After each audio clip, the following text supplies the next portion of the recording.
Donc, bonjour tout le monde. Cet après-midi, je vais vous faire la présentation de mon projet personnel. Donc, en effet, mon sujet, ce sont les inégalités entre les francophones et les anglophones au hockey au XXe siècle, donc dans les environs de 1900, mais ça va plus concerner 1950 et plus. En fait, le but, comme vous avez pu le remarquer, ces derniers temps, les Canadiens de Montréal ne vont pas très bien. Ils ont déjà... Un moment d'attention.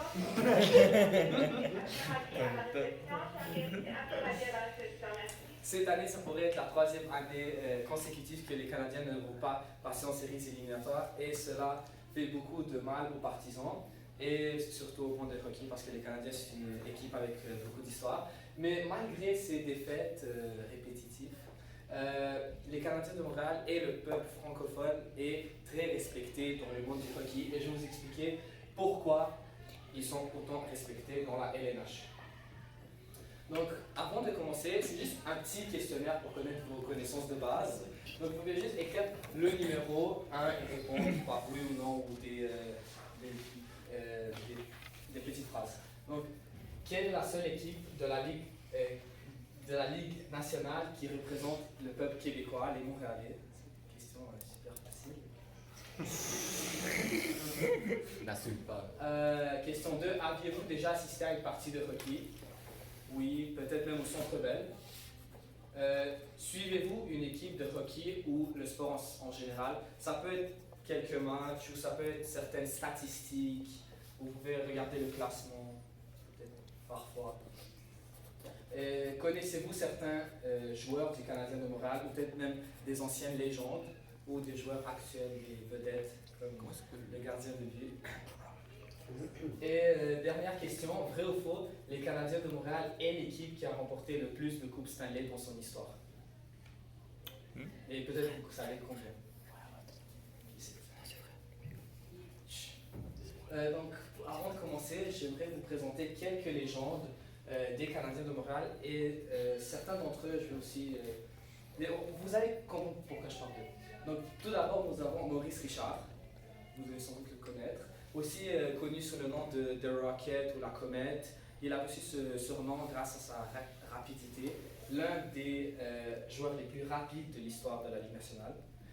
Donc, il est aussi l'un des joueurs québécois le plus connu au monde et surtout au Canada à cette époque. À son époque, c'était dans les environs de 1940 à 1970. C'est ça. Donc, il a atteint un plateau très important. En fait, il a été le premier joueur qui a atteint le plateau des 500 buts et le premier joueur à atteindre 50 buts en 50 matchs en une saison. Ce qui, à cette époque, c'était quelque chose de très, très, très exceptionnel pour un joueur. Aussi, il a été admis au Temple de la Renommée. Le Temple de la Renommée, c'est quoi? C'est un genre de musée du hockey où on peut retrouver toutes les légendes, l'évolution du hockey, puis ce temple, si jamais le hockey vous intéresse, vous pouvez aller le visiter à Toronto. Et donc, il y a son petit frère, Henri Richard. Ils ont environ une quinzaine d'années de différence, mais ils ont quand même joué ensemble à un certain moment, c'était à la fin de la carrière de son frère Maurice.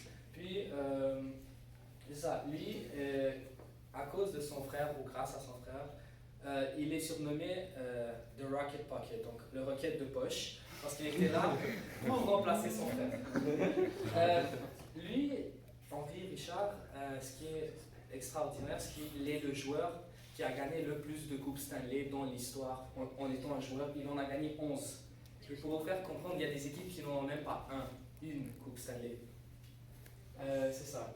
Ces deux frères, ils ont beaucoup participé à la lutte pour obtenir l'égalité, mais on va en parler d'eux un peu plus tard.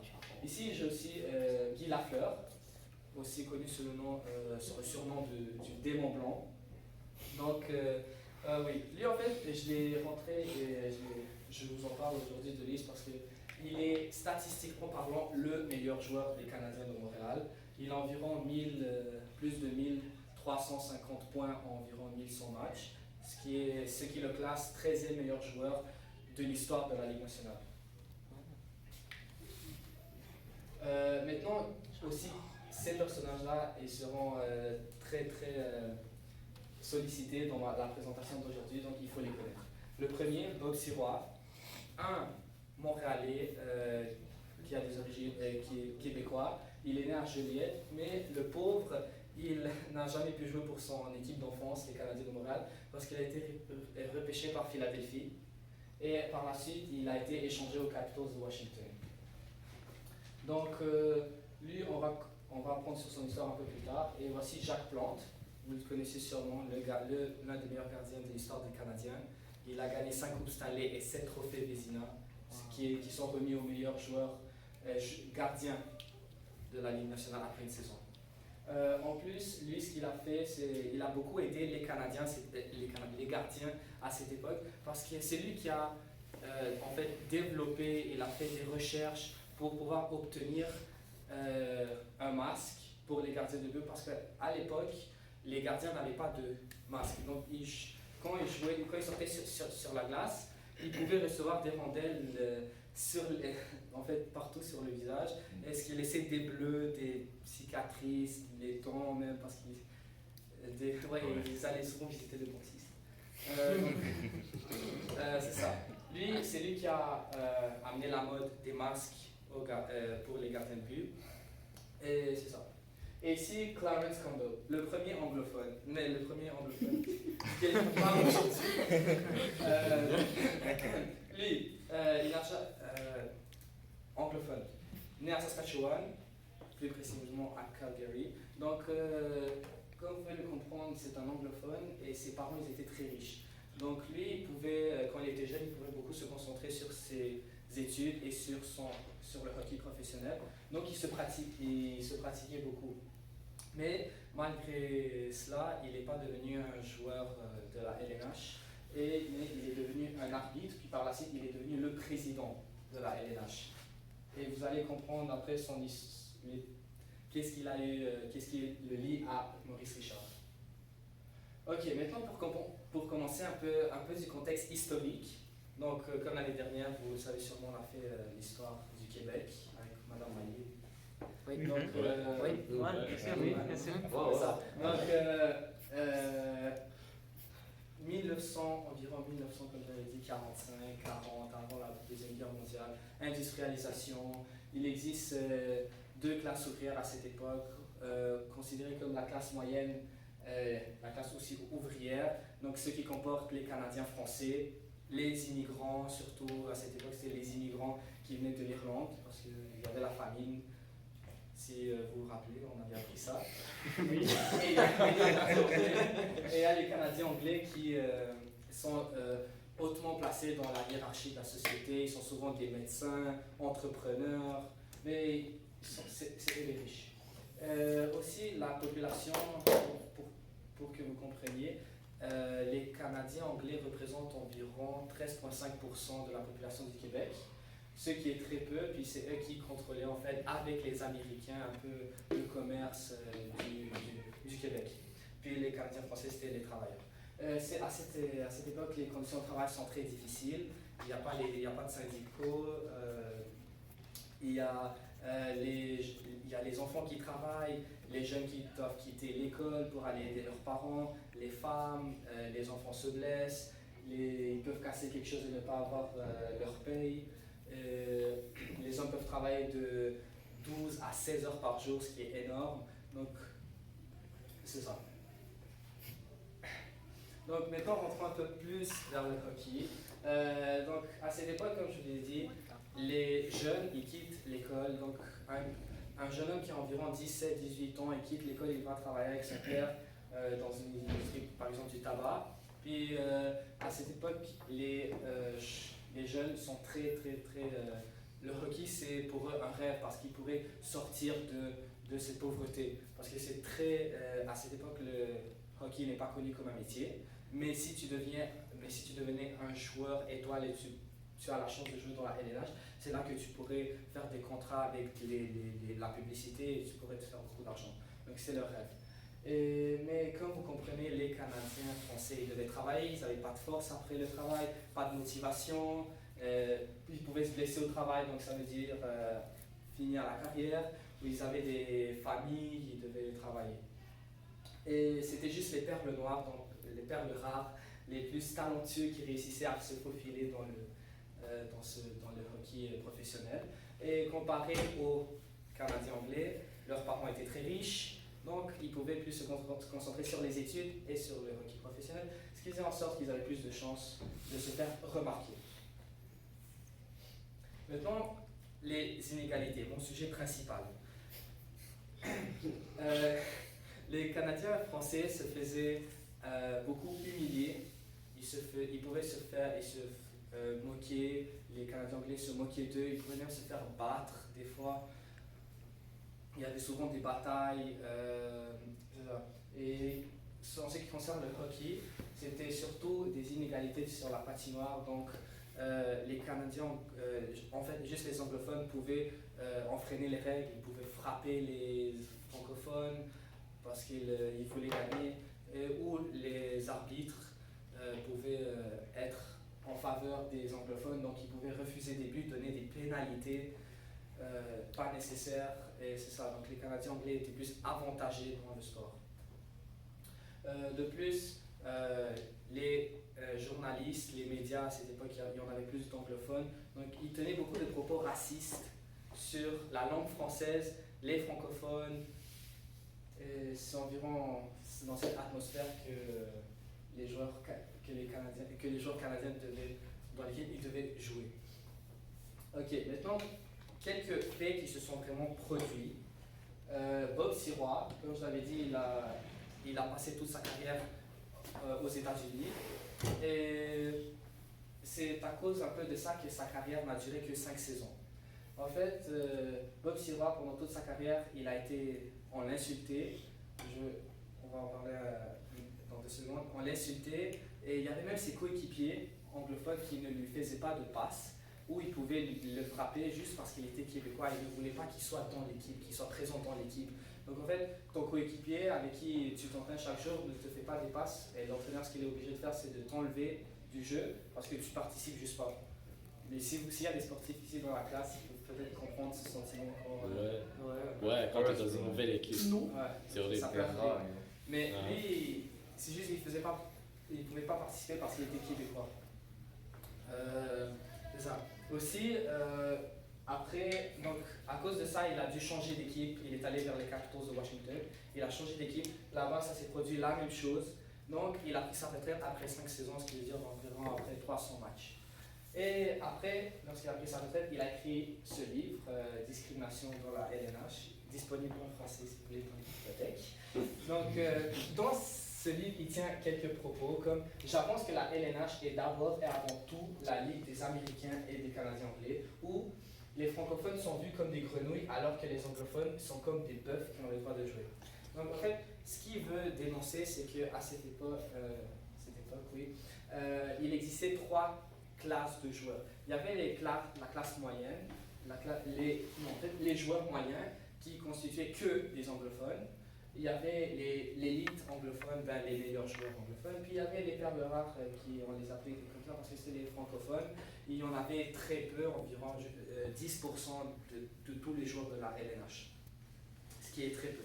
Donc même chez les Canadiens de Montréal, il y avait la moitié de l'équipe qui était anglophone, l'entraîneur qui était anglophone, mais l'entraîneur comprenait que s'il n'allait pas faire jouer ses joueurs, les partisans pourraient faire avoir beaucoup de ils seraient pas contents. Oui. Est-ce que Maurice Richard fait partie des perles rares? Oui. Ouais. C'est l'un des meilleurs joueurs des Canadiens de Montréal. Il y a, comme j'ai dit, Guy Lafleur, et il y a aussi Jean Béliveau et Maurice Richard qui est parmi les meilleurs joueurs. Parce qu'il fait partie de la pompe de la renommée, là-bas il n'y a que les meilleurs joueurs de l'histoire. Si sa carrière a duré genre 5 saisons, c'est combien de temps environ? 5 ans. 5 ans, ok. Mais environ 5 ans. Parce qu'une saison, d'habitude, c'est de septembre à fin mars. Si l'équipe participe aux séries éliminatoires, c'est un peu plus jusqu'en mai. Après ça, nous avons Jacques Plante. Donc, comme je parlais de lui, c'est lui qui a parti la mode des masques. Donc, en fait, lui, il était l'un des meilleurs joueurs des Bleu, Blanc, Rouge, les Canadiens de Montréal. Et ce qui est arrivé un jour, c'est qu'il jouait contre les New York Rangers. Et l'arbitre, ça se voyait que l'arbitre, il était contre les Canadiens francophones. Donc, qu'est-ce qu'il a fait? Il a décidé d'enlever son masque, l'arbitre il a arrêté le jeu et Jacques Plante il a dit tant que vous n'allez pas arbitrer justement, je ne remets pas mon masque.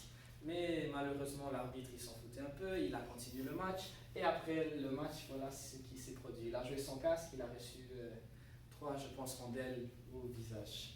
Ce qui est triste. Mais grâce à ce geste, plusieurs médias et journalistes américains ont commencé, c'est là que le débat des inégalités est apparu. Ce qui était, c'est ce que les joueurs voulaient à cette époque. Qu'on commence au moins à parler de ça et à remarquer. Maintenant, ce qui va bouleverser tout cela, c'est l'émeute Richard. Donc, retournons quelques jours auparavant, les Canadiens jouent contre les Bruins de Boston. Comme d'habitude, les Canadiens anglais sont en train de frapper Maurice Richard, l'insulter, et à un moment donné, il ne supporte plus, il frappe un joueur de Boston avec son bâton au visage. L'arbitre vient parce qu'il veut l'amener dans la cage de pénalité, dans la box de pénalité, c'est là où tu passes les pénalités. Et, au lieu d'écouter l'arbitre, il a frappé aussi. Donc, il a pris son bâton, il a dit qu'il était tanné, il a juste commencé, il lui a donné un coup de bâton au visage. Et après ça, c'est là où entre en scène Clarence Campbell, le président de la LNH. Qu'est-ce qu'il dit? Il dit que Maurice Richard sera suspendu pour les 3 derniers matchs des Canadiens et pour toutes les séries éliminatoires. Ce qui veut dire que sans Maurice Richard, les Canadiens n'avaient plus autant de chances de remporter les séries. Et c'est alors 2 jours plus tard, le 17 mars 1955, que l'émeute Richard commença. En fait, les Canadiens, ce jour-là, ils avaient un match. Et Clarence Campbell, qui est arrivé au Centre Bell, il voulait, en fait, il devait faire en quelque sorte une déclaration officielle que Maurice Richard serait banni. Puis là, on peut voir Clarence Campbell qui entre au Centre Bell et il y a ici des policiers qui essaient de le protéger et les gens qui veulent, ou ici des gens avec des pancartes qui, en fait, ils disaient des choses pas très jolies sur lui. Juste une petite nuance, je pense, c'est que si Maurice Richard a frappé l'arbitre, c'est parce que l'arbitre tenait. Ah ouais, c'est que l'arbitre avait un parti pris pour l'autre, fait que c'est comme il retenait. Il était en train de le frapper. C'est comme l'arbitre avait retenu un peu les mains de Maurice Richard, je pense. Non, et en fait, il a pris par derrière. Ouais. Puis il a pris et ses mains ne pouvaient plus les bouger. Donc le joueur de Boston que Maurice avait frappé, il a commencé à le frapper. Maurice s'est sorti puis il a donné un coup de bâton à merci. C'est ça. En fait, c'est là que l'émeute éclata au Centre Bell. Autour du Centre Bell, ils ont commencé un peu à faire un peu le bordel au centre-ville de Montréal. Et c'est pour ça qu'on appelle l'émeute Richard. Les partisans n'étaient pas contents parce qu'ils savaient que c'était pas seulement c'était pas une émeute partisane, mais c'était plus national parce que il y avait un sentiment d'identité. Ouais, c'est ça. Il voulait protester. Pourquoi? Pourquoi Maurice Richard il a reçu la suspension, mais pas le joueur des Bruins de Boston? Juste parce qu'il est francophone. Et à cause de ça, les Canadiens auraient eu moins de chances. Ils comprenaient que si Clarence Campbell comprenait que s'il allait bannir Maurice Richard, les Canadiens auront moins de chances de participer. Donc c'est pour ça qu'il a fait. Donc une grande émeute éclata, les partisans ne sont vraiment pas contents, ils sont en train de faire un peu la folie autour du Centre Bell et c'est ça. Et c'est là que Maurice Richard intervient, il se fait appeler à Radio-Canada pour calmer la foule. Et en fait, je vais vous montrer ce qu'il a dit pour calmer la foule. Radio-Canada.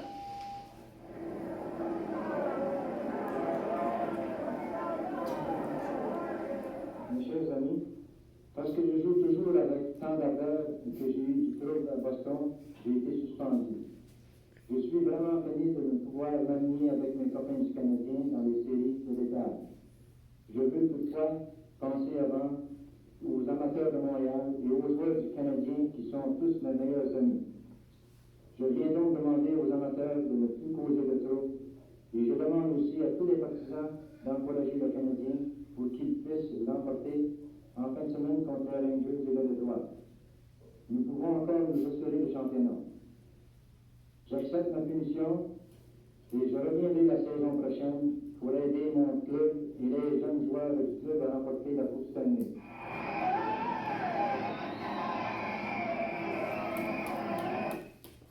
Et c'est tout à fait ça ce qu'il a fait. Il est revenu après sa suspension. La saison prochaine, il est revenu et les Canadiens de Montréal, ils ont remporté 5 Coupes Stanley d'affilée.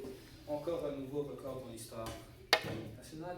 Et c'est là que il y a le respect qui s'installe chez les Canadiens anglais et aussi les Américains qui commencent à en fait comprendre les injustices et à en fait ils ont ce sentiment d'admiration en quelque sorte que Maurice Richard et ses coéquipiers ils puissent avec même s'ils se font mettre en fait les autres font tout pour qu'ils perdent mais eux ils sont en train de gagner 5 Coupes Stanley d'affilée, c'est quelque chose d'historique. Donc voilà le premier cas qu'on a vu, c'est Henry, le gardien des Bruins de Boston. Il serre la main pour la première fois à un joueur américain anglophone, serre la main à un joueur francophone. Puis il le salue après avoir encaissé le plus beau but qu'il n'ait jamais vu, qui appartenait à Maurice Richard. D'autres, en fait, les partisans des équipes adverses, eux ils sont jeunes, ils ne comprennent pas c'est quoi cette inégalité. Eux ils veulent juste voir un beau jeu, du beau hockey. Donc Maurice Richard est devenu leur idole, ils aiment voir ses beaux buts, comment il joue, son style de jeu est juste magnifique. Donc il commence à apprendre des mots français, lui demander sa signature lorsqu'il vient dans les arénas adverses. Et oui. Est-ce qu'il y a beaucoup d'équipes durant ce temps-là? D'équipes de hockey? Vraiment, il y en a à cette époque-là, je pense. Ouais, 8, pas beaucoup. C'est pour ça qu'ils ont gagné autant de Coupes Stanley. 24. C'est beaucoup. C'est parce qu'il n'y avait pas beaucoup de compétition. Comme maintenant, il y en a dans les 30, 40, 12. Les trois, Toronto, Chicago, New York, Saint-Louis, Boston, New York et Chicago. New York. C'est à peu près ça, c'est C'est ça. Aussi, ce qui était le plus phénoménal, c'est que les journalistes francophones commencent à apprendre des mots en anglais ou des phrases.